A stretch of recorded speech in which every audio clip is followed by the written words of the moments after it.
L'Assemblée législative de transition du Burkina Faso a adopté le 26 avril 2024 une loi portant convocation des assises nationales. L'organisation des assises nationales devrait permettre de déterminer la voie à suivre par les Burkinabés au terme d'une transition de 2 ans.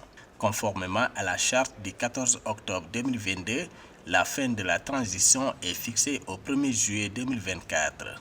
Cette loi ne modifie pas la charte. Elle ne décide pas non plus du contenu des assises. Elle laisse le soin au peuple souverain, qui sera réuni dans le cadre des assises nationales, de décider de la suite de la transition.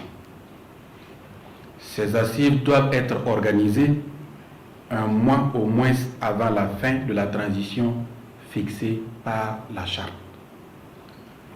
En somme, l'ALT par cet acte a joué sa partition, afin que nous ne soyons pas dans un vide juridique qui expose notre nation déjà en souffrance.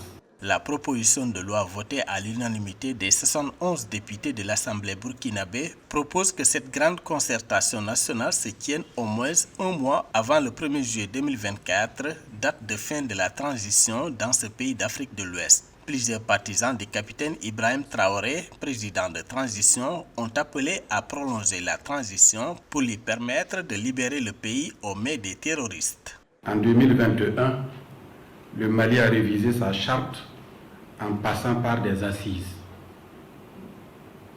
Telle a été également la démarche des autorités tchadiennes de transition.